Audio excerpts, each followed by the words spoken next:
Isang maulang araw po sa inyong lahat. Ako po si Mark Lester Girag. Ito po ang aking daily devotion na Sola Fide, Faith Alone, na tinalakay po ni Pastor Russell Ocampo sa 365 Daily Devotion. Ang Bible verse po ngayong araw ay galing sa Romans chapter 3 verse 28. Sabi po dito ay, "For we maintain that a person is justified by a faith apart from the works of the law." Ang unang katuruan po ngayong araw ay, justification is not a payment for good works. Kung tao ay pinawalang sala ng Panginoon sa araw ng paghuhukom, ay hindi ibig sabihin nun na binayaran niya yung justification na pagpapatawad sa iyo ng Diyos dahil sa mga mabubuti mong gawa. Hindi ito tinitimbang ng Diyos habang tayo ay nagpapakabuti, ay mas magiging mabuti naman. Mas magiging matimbang ang kabutihan mo kaysa sa kasamaan na nagawa. Hindi ito ang katulad ng kapag nagnakaw ka o nakagawa ka ng mas mabigat na kasalanan, ay pag napunta ka sa Court of Justice, ay yung hukom ay titimbangin kung mas marami ka bang nagawang kabutihan kaysa sa kasalanang nagawa mo.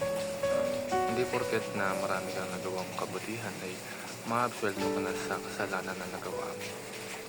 Titignan ng judge ang nagawa mong kasalanan, hindi yung mga kabutihan mo kahit na gaano ka kabait. Ganoon din sa Panginoon. Hindi niya tinitimbang kung gaano ka kabuti o gaano ka kasama. Kung may nagawa kang kasalanan, ay dapat kang parusahan.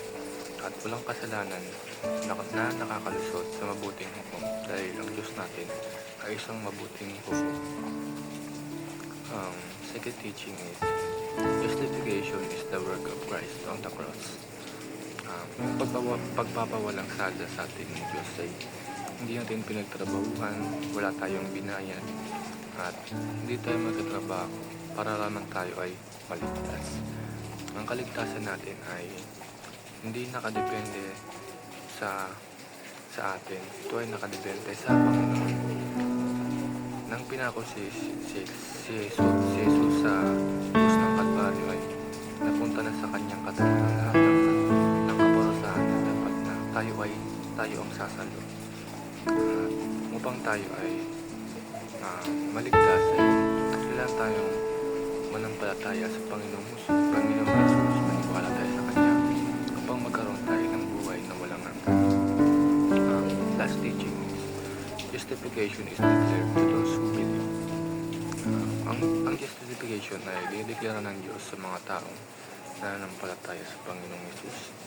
At hindi dahil sinunod nila ang rituals, na memorize sila ng Bible verse or ng panalangin, or naghirap sila, ay maliligtas na sila. Walang tao ang nagpapanwalang sala sa mga bagay na yan. Ang tao ay napapawalang sala lamang sa pamamagitan ng pananampalataya kay Jesus. Dahil kahit gano'ng kakabait, pero hindi tayo nananampalataya kay Jesus, ay hindi tayo dideklara ng Diyos na ligtas na sa kaparusahan ng kamatayan. Realizations ko sa devotion ngayong araw ay kailangan nating manampalataya lamang kay Jesus upang tayo ay maligtas. At hindi porket na tayo ay naging mabait dito sa mundong ito ay ligtas na tayo sa kaparusahan ng ating kasalanan. Kailangan ay manatili tayo sa pagmamahal ng Diyos at manampalataya tayo sa Kanya. Yun lamang po.